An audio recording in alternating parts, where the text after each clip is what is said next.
The title, of course, is How Can Arlington Better Serve English Language Learners? In 2019, Arlington Public Schools signed an agreement with the U.S. Department of Education over allegations that APS, that's Arlington Public Schools, has provided inadequate help for students learning English.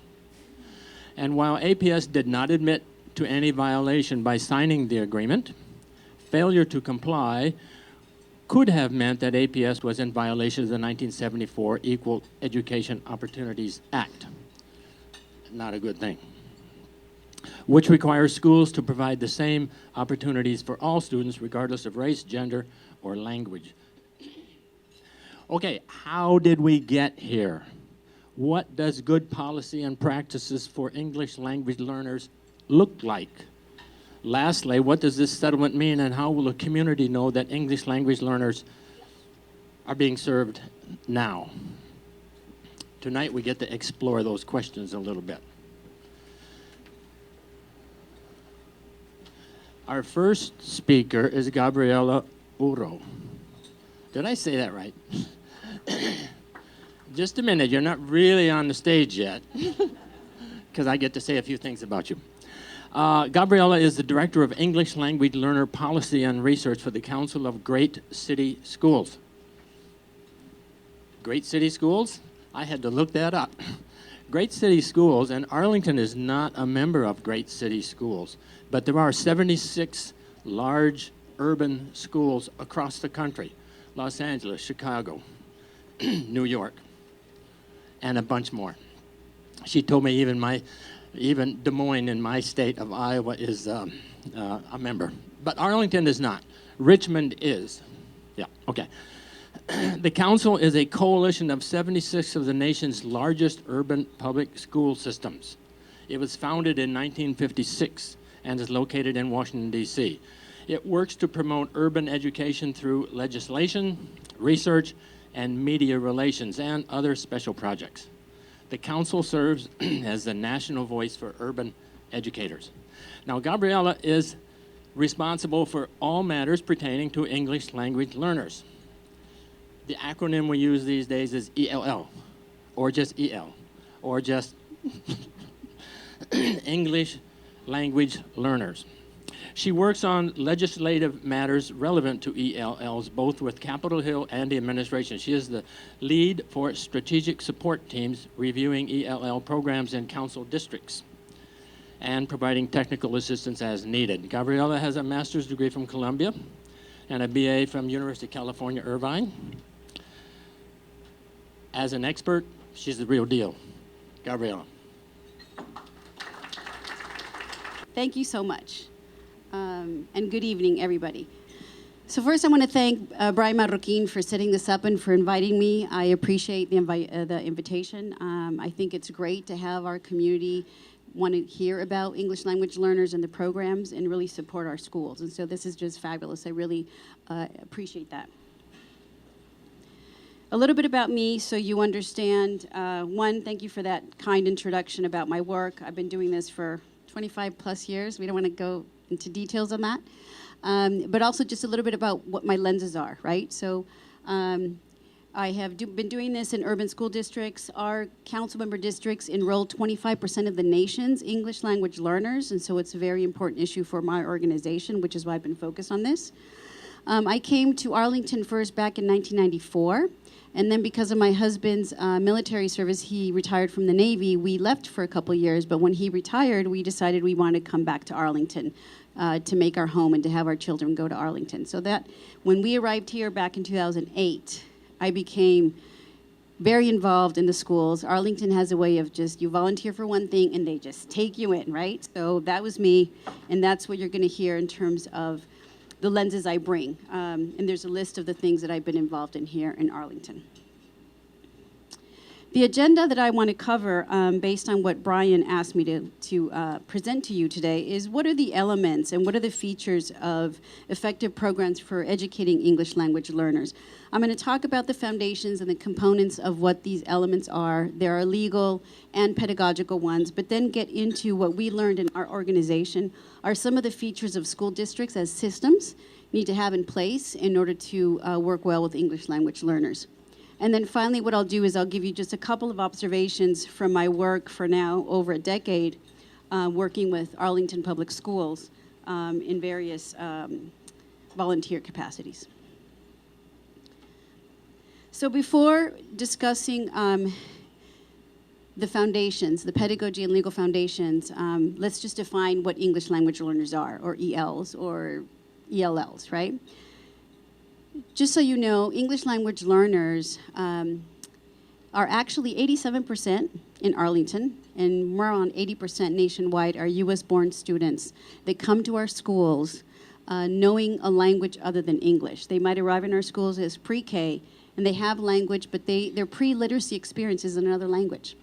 So for these students, when they arrive at our school, they have to map onto their brains a new language. New sounds, new patterns, new structures, but they're already coming to you with a language in our schools. And so that's who our English language learners are. So now let's get into the pedagogy in terms of what the foundations are. So here we're going to talk about lingo, and if I say any acronyms that are not clear to you, please stop me, and I'll be happy to describe these, because I know we get into educationese, and it's a whole other language. So in terms of pedagogy, what does the research say are the best practices? Back in 1974, there wasn't a lot of research. There's a lot more research now. Sorry, can you hear me now? Yes? A lot more research around this. And what we have found in the research is that language is best learned when based on content, when learning it through content and for a purpose. Learning just the sounds of language and the structures, it doesn't stick as well as if you're learning content, and it's for it's a purpose. It's a social endeavor. Language is what allows you to communicate with one another. It allows you to express your ideas, and that has to be at the center of learning. Research also indicates that home language is important. So you need to understand that bringing in another language into your schools, it's a challenge, but it's also an asset. And that's what's always difficult, right? Because educators have a lot of things they have to balance. But understanding that you can use a student's native language, whatever that might be, to help them map onto English is very, very important. Finally, there's been a lot of debate about what models work best. And in our own backyard, we have some of the seminal research that was done to look at different models, the Virginia Collier and Thomas Wayne research that was done. And I don't even know if they actually had some of our students in that research. But they found that the research that was most effective was the one that uses native language, sometimes for instruction, to learn content, as well as building academic English while they're acquiring content knowledge. So they have to keep up with their grade level work with their other students. And that was done right in our backyard. What's interesting about this, though, is in the work that we've been doing with, or that I've been doing here in Arlington with the ESO-HILT Advisory Committee, and the ESO-HILT is the Program for English Language Learners. I think it's getting a name change. Sam can talk to that. But there's a citizen advisory committee that provides feedback and provides information and support to that program and to those students. And what we found in those reports for a number of years is the practices in Arlington actually have eroded a little bit when it comes to using native language for instruction. We used to have a pretty robust first language support program, and that has eroded over time. I would say that now it's mostly the dual language programs where we're doing this. So, you know, the research is telling us maybe we need to go back to some of those practices. So there's also research that tells us what is not good. And it's important to understand that because there's so many things out there that I think as educators and systems, they need to make decisions about what type of instruction is going to be in place. And this research came out of some of the work that was being done in Arizona. And what they found, there was a whole series of research that was done, that when you're spending a lot of time on just language, you know, phonics, the structure of language, it didn't work as well. And kids started falling behind. So you really had to marry, you know, teaching the discrete skills around language with content. So again, it's going back to content if you think about that. So now let's look at some of the legal foundations. And for that, there are two. The Lau case is the one that maybe people know about the most. It was back in 1974. And it established what were the legal obligations of school districts when they have language minority students in their classrooms. And basically they said having the kids in your classrooms with the same teachers, the same textbooks, wasn't good enough. Because if the students don't understand English, they basically then are foreclosed from any meaningful education. So there had to be something that districts do to make sure that they can transfer and they can educate these students. The challenge here was that the court didn't say how you do that. So school districts had to figure out how to provide these services. There was no guidance. 7 years later, Castañeda case comes out of the circuit court in Texas, and that provided a little bit more direction, but it still didn't tell you what to do. It just told you, you need to think about these 3 things. One, you need to make sure that whatever you're doing has sound educational theory and it's the pedagogy, right? You also need to make sure that whatever program you decide to implement for these kids, it has to be well-resourced. Do you have the right teachers? Do you have the right books? Do you have the right supports? Do you have the right professional development? So don't do things halfway, right? If you're going to do a program, do it right. And thirdly, how do you evaluate that? Do you know that the program that you decided to adopt, because that's what the community wants, is actually giving you the results that you want? So what we did is those 3 questions, you can imagine, get answered very differently in different districts across the nation. And districts in our organization kept asking, what do we do? How do we know that we're doing right by these kids, and what kind of systems do we need to have in place to support English language learners? And so we conducted a study that looked at districts that were doing well with their students. And we found that there were some features that we found were actually consistent across the districts that were doing well.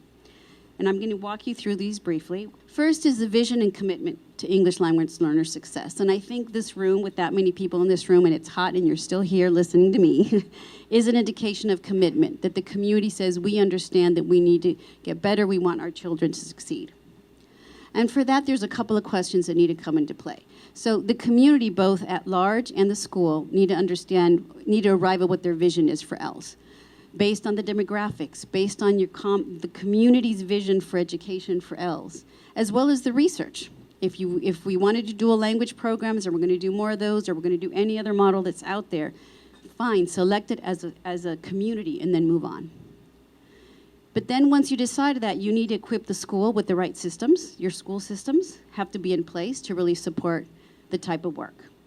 And what I like to do is think about it in 3 concentric circles. On the outside, it's us. We have the community. What are we going to support? It's our tax dollars. What are we going to support in terms of a vision for education? Then what does the school system do? And then finally, where rubber meets the road is what do we do with the teachers? How do we support the teachers in the classroom? And what are the outcomes that we want? You can have the PowerPoint, so I'm not going to go through all this because that time is going to run out, but just quickly. For the school community, we're talking about acknowledging the presence of ELS, right? And it might seem sort of commonsensical, but just to give you an example. Before tonight, I went ahead, where is my piece of paper there? I went ahead and looked up the quick facts for APS. And this is where you get a quick look at what's in APS. And this is where it's something as simple as making sure that when we have a document like this that shows you who are the students in APS, that you have ELLs there. Right now, we don't have ELLs, and so that's an opportunity, right? How do you let people know that this is a sizable share of our student population? It's something as simple as that. Having community support. Again, I think having you here today is incredible, and I hope that this signals that you're going to be supportive of what the school system does, because it's a lot of work and it takes patience and support from the school system in the community. The clear vision, and then approaching external pressures like the DOJ agreement as a catalyst for doing the work that we want to do. At the school system level, accountability has to go across the board. It can't just be the EL office. It can't just be the EL teacher doing the work. It has to be all the content area teachers, all your principals and students, and teachers really taking responsibility for the learning that ELLs are doing. Having a strong EL program administrator that can talk to their colleagues and actually weigh in on decisions that are important. District standards for hiring and placing teachers so that you always have teachers that are qualified and well supported to teach English language learners. And then resources. English language learners and their programs should be supported from all the resources that they generate just by being there. There's special money that's designated for them, but just by being a student in our system, they should be supported in their programs with all the general funding as well. Finally, going to the classroom, right? This is where rubber meets the road. This is where there has to be a focus on academic language development.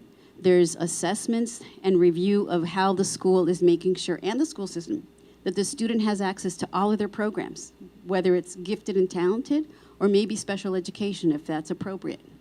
Teachers have high quality professional development, and that the system for tracking success is robust and it's reliable. ELLs, and Sam, you can talk about that. ELLs are the most tested students ever, right? And yet, many times the data systems, they don't talk to each other. Oh, we have it in an Excel spreadsheet. Oh, well, we have this other data system, and you can't get them to talk to each other. So if we're making key decisions, we need to have data that educators can rely on. So very quickly, and I'm going to finish up because I don't have a minute, a quick long look to what I've seen and just some context.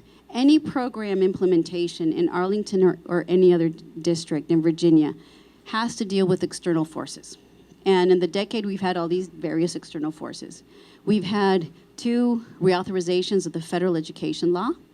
We had Virginia that increased their standards in English language arts and in mathematics, and that has implications for English learners and all students.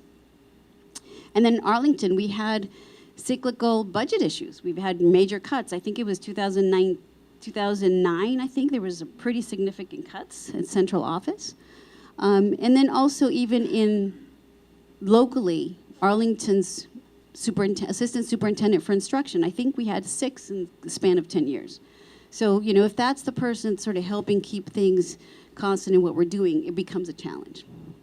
So the DOJ agreement, in my mind, is just a reminder of what needs to happen. But to be honest, in the work that I've been doing for 10 years and great people that I've met, some of them in this room that have just great advocates, educators that really want to do what's right and what's best for English learners as well as all students, they already knew a lot of this. I mean, a lot of this work was already being done. So when DOJ came, some of it wasn't a surprise, right? I mean, it was like, yeah, we got you. We can do this. So what I did here, and you'll see this in the PowerPoint, is I listed the 6 compliance issues that the agreement says would have been issues in Arlington and that need to be, you know, given some attention.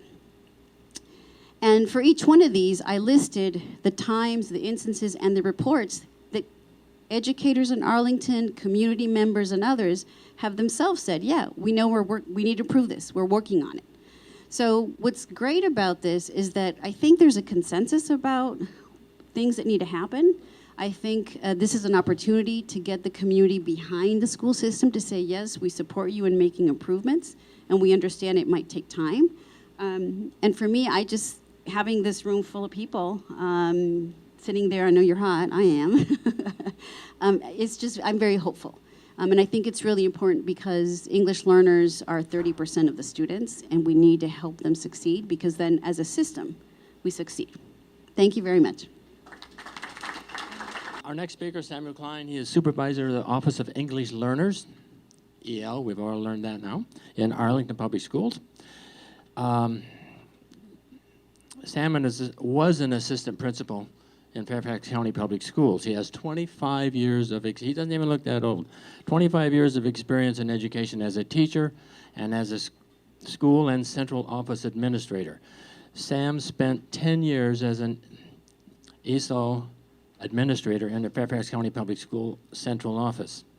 As an ESOL curriculum specialist and then coordinator for Fairfax County Public Schools, he led and guided ESOL services for over 36,000 English language learners in grades pre-K to 12 and managed all the Title III funds.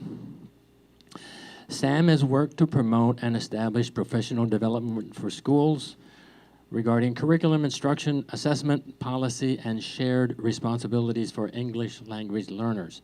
His research focused on teacher training programs at the national level. Sam has a master's degree from Temple and a BA from Ohio State. Yeah.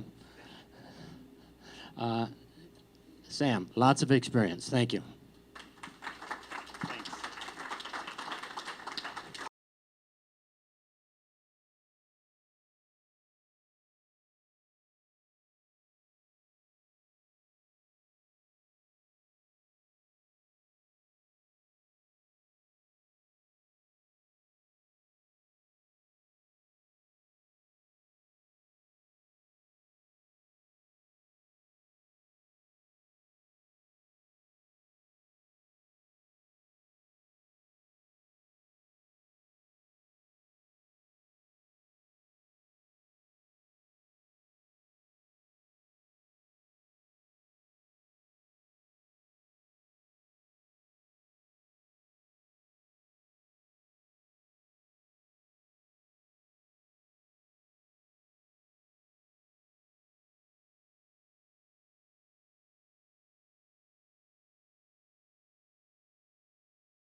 moving in at the rate we would like for the middle school advanced classes. But then again, if you look at our students who have gone through our program, our strong elementary programs, and they get to middle school, look at the rate that they're participating in advanced level classes. This is very important because this is the opportunity they need that will get them on track for university. And if you look at high school, it's also very similar. At the lower proficiency levels, when they're still attaining their English language proficiency and learning new content, they're participating at lower rates. But as they go through the proficiency levels, they move up, and it's comparable with the students who are proficient and the non-English learners. I guess, again, when we look at the SOLs, those are minimal competencies. Unfortunately, it's what we're held accountable for, so we look at that. But what we're really looking at are the higher level thinking skills in the advanced classes. That, to us, is more important for the students. So I mentioned, and Gabi had mentioned as well, we have a settlement agreement between the United States and Arlington Public Schools. And I won't get too much into the details. It is available online if you'd like to read it. But I can tell you that the Department of Justice sent a letter to Arlington. I started here in the summer of 16, and it arrived shortly after that, saying they would like to open an investigation into our English learner services. And they asked us about data from 2014 through 2016, specifically those 2 school years. It took about 2.5 years of working very closely with them. We signed a settlement agreement in June of this year. And basically it's 7 sections and what I call 2 reporting sections. One's called reporting and one is called enforcement. So what I'd like to do, and this has been really helpful in other groups I've talked to, is kind of what it is and what it isn't. Just so we're all on the same page. So very clearly, it's a settlement agreement. It's not the result of a lawsuit. In fact, I got a call recently and somebody said, I'd like to talk to you about the lawsuit. And I said, what lawsuit? And they said, you know, the one that was in the paper. And I said, I actually think you have the wrong number. We have a settlement agreement. There was no lawsuit, and through talking realized that they just weren't using the right term. But as I make everyone do, and we're going to do this together, I'm going to ask you to say settlement agreement. Ready? 1, 2, 3. Settlement agreement. That's what it is. It's not the result of a lawsuit. Most importantly, it addresses and resolves compliance issues that were raised by the Department of Justice, but there are no adverse findings, and it's really interesting, our conversations with them, and as I show you some of the things, there are some things that we're currently doing and other things that we would like to do. So this is a tool, if you will, and I think Gabriela said it's a catalyst to say, hey, what is right, what is wrong, what do we need to do to move forward?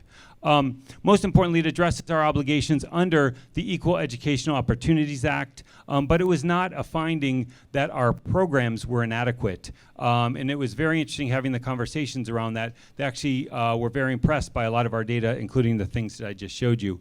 But most importantly, I think, is to let everyone know the provisions of the settlement agreement are not optional. These are required. It's not multiple choice. And if you're a school person, you like multiple choice. This is not multiple choice. We will do all of the things in there because we agreed to do them. So let's take a closer look. There are 7 sections and 2 reporting sections, and because I only had 14 minutes, I only dug into a couple of them, but I wanted to give you just a little bit of an idea. So here are the different sections to give you an idea, if you just want to take a second to read through those. I can read them to you then. Identification and placement of Ls, communications, provisions of L services and access to the core curriculum, staffing and professional development, curriculum and resource allocation, L access to special services, program monitoring and evaluation, and then the reporting and the enforcement section. Just to give an example, I'm going to talk about 3 of them just to kind of show you where we are. So in the one of the opening sections called Identification and Placement of English Learners, this is their wording. This is the wording of the Department of Justice that we will continue to require because we already did this. We will continue to administer because we already did this. There are some things in here that we weren't doing necessarily. So the top one is a great example. We were not required in the past to translate certain components of special education documents into Amharic, Mongolian, and Arabic. We will now do that. And from my perspective as an advocate, that's great. Now we're going to have more parents understanding the process of an IEP. We're actually, as an advocate, that's really helpful. And then some other things around special education, especially making sure that all of our students, whether they're students, if they're English learners and they have a disability, we want to make sure they're also getting their English learner or English development in each day, and that's really important. So I'm just going to close very briefly. In the upper right-hand corner is a picture of our school board chair, Tanya Talento, who's absolutely terrific. And as Gabi was saying, it's really important to have the support of your community, and I look around this room, I see support, and it's also important to have the support of your school board. We have a very supportive school board, and when Tanya Talento kicked off our school year by meeting with all of the principals, assistant principals, and central office folks, she had a very strong message. And in that message, included in that message was, we need to take care of every child. And if they're coming to school nervous about their parents' status or their status, we need to make sure they feel very comfortable. That resonated with me because I know we have students every day who are concerned about themselves or family members. So, what I would say, and this is the message I gave to all of our English learner teachers at elementary, middle, and high school. I gave them this message. You don't know the summer experience of our students. You don't know if they're currently worried about mom and dad. You don't know if they're worried about an older sibling. It's our role as English learner teachers and English learner staff to make every student feel positive, comfortable, and welcome. And it's our job to make every parent feel positive, comfortable, and welcome. And the last thing I'll say is a picture on the bottom right. You'll notice the guy on the left, that's me. The guy on the right is a student of mine who I taught in 2002 and 2003 out in Stone Middle School in Centerville. I had not seen him since he was a middle schooler. He got in touch with me through the magic of Facebook and said, I'd like to get together for lunch. We got together for lunch, and I told my wife, I haven't been hugged that hard in years. He was so excited to see me, and it was mutual. But he went on to tell me a very interesting story about how difficult his life was when he first arrived in the United States. He had a lot of troubles and a lot of difficulties with his family and the reunification. And when I said to him, why didn't you ever mention that? He said, because I always felt good in your classroom and I didn't want to ruin that. And this is the message I sent to teachers. We need to make every student feel special, welcome, and appreciated. And with that, we can teach them anything. And with that, they can have successes. So on that, I will just say we are moving forward and we're doing what's right for students and their language learning. And I know I'm out of time, but thank you very much for listening. Hi, I'm Catherine Scruggs, and I'm a retired Esau Hill, ESL, EL teacher in Arlington. I worked since 1976 with the students when we were first writing our curriculum. And I know that it's a policy. I'm going to take an extra second here, Lynn, because I know that we often skip around the room to make sure we're getting lots of questions. But right behind me, there are another 8 many years experience ESL teachers. So let's make sure that they also get a chance to ask their questions. One of the things that really struck home as we read the DOJ report, and as we also looked at the George Washington study from 2012, because there were great similarities. And for those of us who have been retired for a while, we said, what happened? Because we know we were teaching theme-based. We had we wrote the curriculums. We developed the resources. Somewhere along the line, the kids got included in the regular classroom and ignored. So my question is, what are the changes that the ESL or the EL department, what are you planning to do so that we can really get these kids taught by a trained EL teacher who also can use theme-based, content-based materials with the kids? What happened to all those curriculums? I hope that they're in a warehouse or somewhere and we can resurrect them. So, what are you going to do? So thank you for your question. I appreciate that. And you know, when we look at what's happened in English learner education over the last 20 years, 2 of the biggest things that happened was, one, we have state standards called the Standards of Learning. So we used to be able to teach things based on themed units. But when the standards of learning came in, it said that every student in 3rd grade would know this, every student in 4th grade would know this, 5th grade, etc. The other thing is we have a new set of standards that came in, I want to say 8 or 9 years ago in Virginia, called the WIDA standards. So these are our English language proficiency standards. So what we are always teaching our well-trained L teachers, as you mentioned, are teaching 2 sets of standards: the standards of learning, which are required for all students, and the English language proficiency standards. So sometimes things that we had written in the past might not work today because that's not what's required. And ultimately, we have to teach for what's required, and the ELP standards and the SOLs are part of the new requirements. I can't really speak specifically to what APS is going to do, but I can share with you what other districts are doing. A lot of them are going back to theme-based learning because the research actually supports that, because for students that are learning a new language, if you have, let's say, a theme that is looking at ecosystems and you're looking at the rainforest and you stay on that topic for a good week or 2, you're learning and you're able to acquire the language that goes with that topic. If I'm doing sort of popcorn lessons where this day we focus on animals and tomorrow we talk about transportation, the vocabulary that goes with those topics is very different. So what's interesting though, and you're right, because of the standards, especially under NCLB, it went a whole different way. And now people are actually going back to theme-based learning and then building in the WIDA standards or whatever are your English language learner standards to guide instruction so that ultimately you reach the content standards with the support of the ESL standards. So there is that movement, but it's tough for districts because we keep on changing things on districts, right? And so teachers are like, what? Now we got to do what? You know, that's a challenge. And if I could just add, school districts tend to teach to what they're required to do. And in Virginia, we're required to teach the standards of learning. We're required to teach the WIDA standards. So it's always difficult. And Gabriela is absolutely right.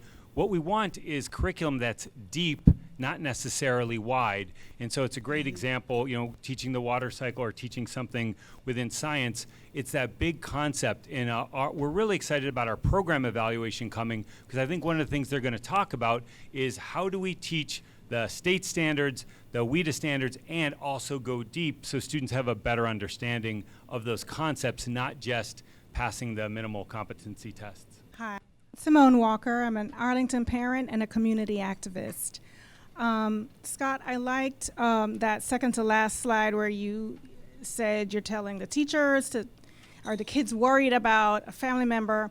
Along those lines, is APS thinking about formalizing that into some sort of trauma-based teaching, really for everyone, that would be a more formalized way of training teachers how to recognize trauma and dispel those fears so that the kids can really learn. And English learners have a lot of trauma around immigration issues and those sorts of anxieties.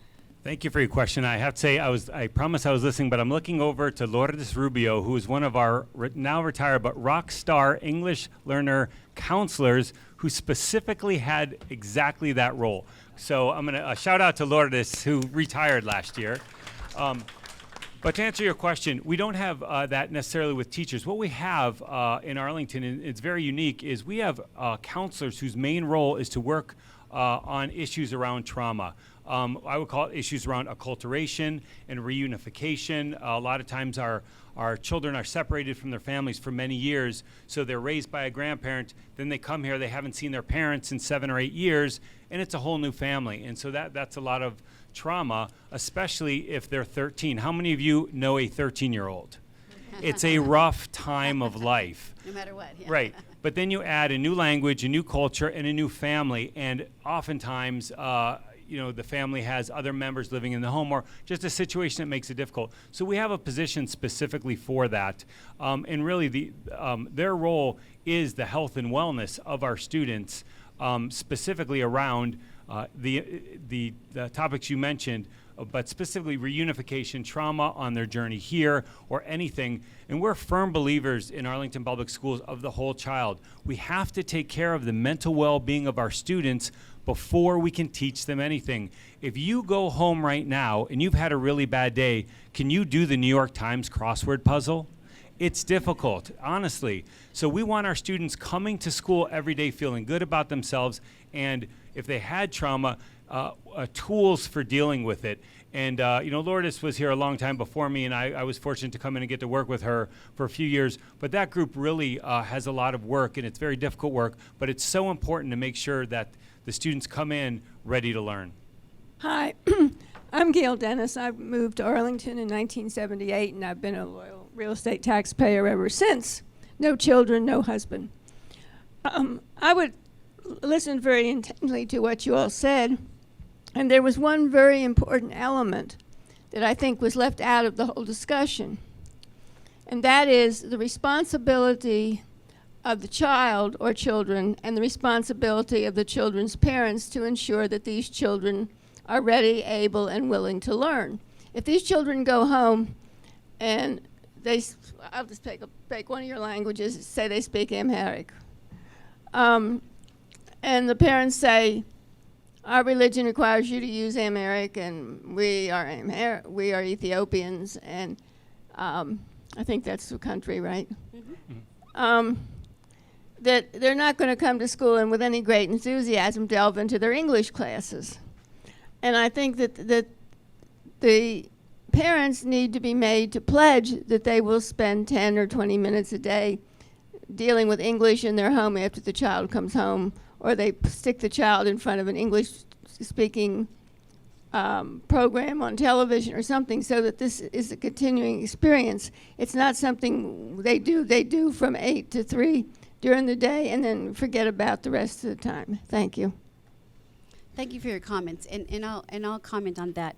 I think what's important to understand is that parents are the first teachers. You're right, but you teach what you know.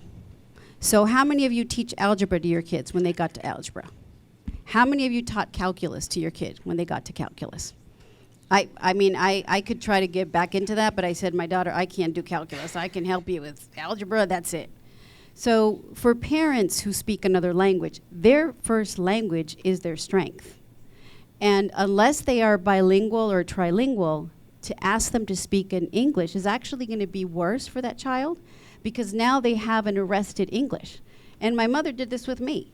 The teacher said, you should speak in English to your child. And my mom said, no, my English is terrible. Why would I speak in English to my child? I can speak my language. I learned formal Spanish. I could communicate. I could form my ideas. And then in school, I would learn English. So you want to really get the asset way of looking at parents. So, and it's hard. So part of it is, if you don't know other languages, I think it's really hard sometimes to understand that. I speak 4, 2 thanks to the Navy, because we were abroad and we had to survive in a situation.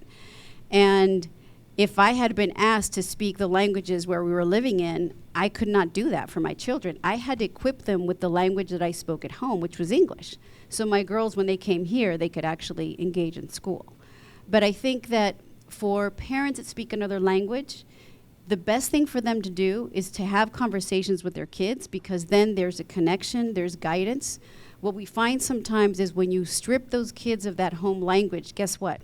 Then when it comes time to having the tough conversations about the birds and the bees and life and responsibility, we've severed that connection with their own parents.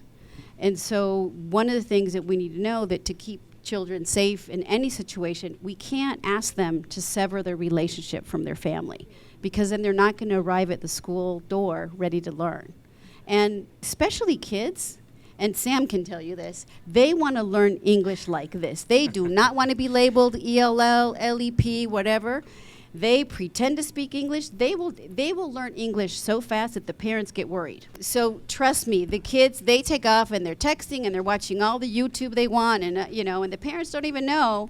So they will get it. It's just that we need to understand that it does take time, and for parents, we need to be able to use them as assets with what they know. Really, actually, 2 things. you showed us data regarding the reading scores of English language learners. I just took a quick look at the Department of Education in Virginia. English language learners are passing 39%. So the data that you showed us doesn't align with the Department of Education. Yeah, so if you look at this year, they changed the way they count students. So the data I showed you is from last year.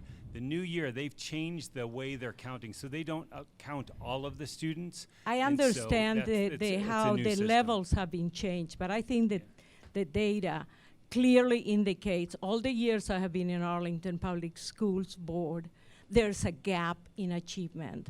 And not that the students are a problem, but we need to address that gap. The other data, I looked to the US-born English language learners in the middle school. There's almost like 40% that are US-born and are still in the program. So it gives us an indication that there's something going on, especially at the elementary level, where we have heard that inclusion is now the new word, but many ESL teachers are not teaching directly the students. And the content curriculum we had, they were aligned to the SOLs and the WIDA standards. So unfortunately, even in summer school, the summer school you offered, many of the parents complained because they did not have direct instruction and not by an ESL teacher. So I hope that this is an opportunity for growth and to accept the responsibility where the responsibility lies. Okay, folks, quick answers here, guys, if you can. Because we're running out of time and we need a lot of questions. As I mentioned, the state this year, without informing the local school divisions, changed the metric that they used. And so if you think of that growth chart I showed you, levels 1 through 4, they counted in our strongest students, they pulled out. So that was a little surprising to us as well. That caught us off guard. And then in terms of the number of students in middle school, it's interesting when you look at the students coming into Arlington, our students in middle school, if you think of our students who have gained proficiency very quickly, by the time they're in middle school, they're out of the program. The students who are in middle school are the ones who are struggling, and that is a big issue for us. And we're really starting to focus on what we call long-term learners. At middle school, it's an issue where we have students who came in kindergarten, now they're in 6th grade or 7th grade, and they still haven't attained English. And it's a goal for us to really look specifically what are the things that are in place in elementary school, not starting in middle school, but what in elementary school can be done differently for students like that. I'll just add that I think this is where the data piece comes in, because in the 2002 report, that was a finding. There was a concern that the students that were coming in kindergarten were still 7 years later, still in the EL program. So, we didn't really do much with that back then, and I think right now with the DOJ, maybe there's more of an impetus, because I do know that in the requirements, they're asking for longitudinal analysis, and that will give the data to APS to actually do something with it. Thank you. Okay, we have a couple questions there. I don't know, maybe we could ask them both. Okay, and I'm glad you brought up the longitudinal studies. Gabriela and I have known each other for a very long time, and we have differences of opinion about the EL program, and she knows that I really don't like the program. Not because it's not a good idea, because it's not being taught correctly. Okay, it's not being taught correctly here. Now, I think what I have seen in my 25 years and 4 children in the Arlington school system is that the EL students are pigeonholed and they never graduate. They never graduate. So you'll have an EL beginning in kindergarten going all the way through high school. That's not what the program is there for. At least in my thought. My thought is the program is there to spin them up and to get them out into the mainstream. Okay, and frankly, my daughters never participated in that system. And so the question is, when are the longitudinal studies coming out to show us how many kids have been in how long? Yeah, so Okay, let's get another question right there, and then we're going to go back here, and that's going to be what we get to do.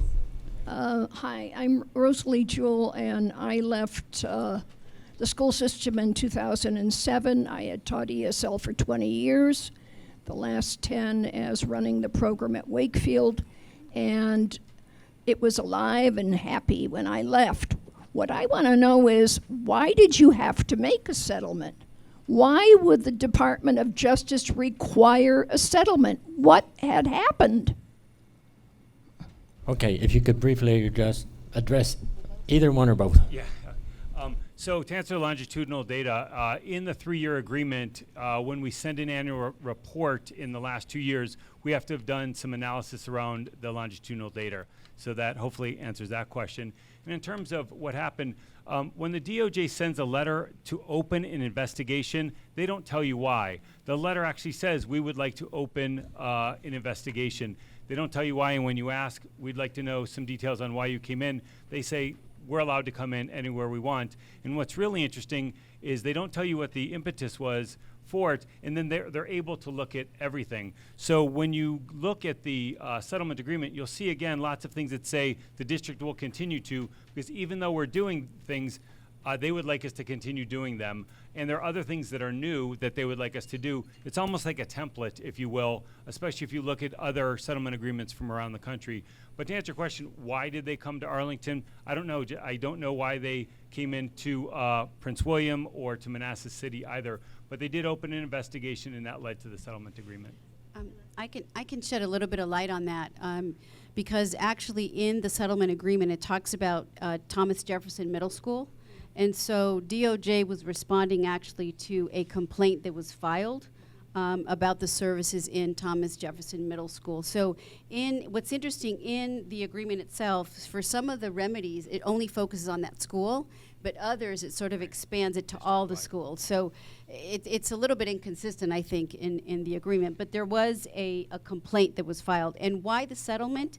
Because the settlement allows and even in the wording of the Department of Justice, it saves taxpayer dollars, so we don't have to go to court.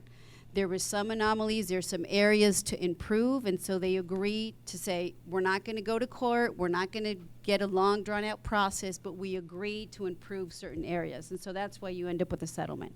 But to be honest, looking at settlements across the nation, that I work with many districts and looking at their settlements, Arlington did pretty good with their settlement because some other districts have incredibly onerous reporting requirements and it's micromanaged terribly. So I think the fact that as a school system that is strong, it's shown some commitment. DOJ sort of gave Arlington a pass on a couple of things that I think is really good. So as long as Arlington shows progress in the other areas, then it should be fine. Yeah, and if I can just add on, it's a good point that the original complaint was about a particular school, and so there are some things for that particular school, Thomas Jefferson. There's some things just for middle schools, some things just for middle and high school, and some things that are district-wide. And I'd say I agree, it's inconsistent as to how they came to those decisions. Last question, right here. I'm Joan McDermott. Actually, my question relates quite a bit to what you've just been discussing. I am wondering, since APS signed the settlement agreement, how long will the DOJ be monitoring the school system, and are there specific remedies that have to be in place before Arlington is released? Yeah, so it's a great question. The agreement is for 3 years, and during those 3 years, we have end-of-year reports that we have to send them. There's some other things we have to send them, and they can come visit us anytime. As they mentioned to us, they can come to ask questions about things, but we will be ahead of the game. We'll be submitting all of their required paperwork. We'll be making the adjustments during those 3 years because we don't want them to come back, and we want to make sure that we take our settlement agreement and our new program evaluation and make sure that we're really meeting the needs that align with the settlement agreement and with our program evaluation. That's it, folks. It's time, we have to go. Marcella, just come up here later and ask your question. Our kids learned a lot, you know, but these days they study for 20 minutes or 30 minutes and they start right away with reading. That's not how you learn a language. You learn a language by listening, speaking, reading, and writing. So reading is the third step. So you start with reading, they fail. So you really need to think through. You have to change the program, modify the program. As Mrs. Uro said, you need to use the native language to instruct higher level content instruction so the children understand what's going on in the class. We had 6 programs of first language support. How many are there now? There's the dual How language. many first language support? not dual. Can not I answer the dual. question? Dual There- is for foreign languages. There are 2 No. programs for dual language, and we have 1 classroom currently Du- doing dual native language language is a support. separate issue. First language support is part of the We ESOL got to wrap this up here. With that, they gave me this nice gavel here. Adjourned.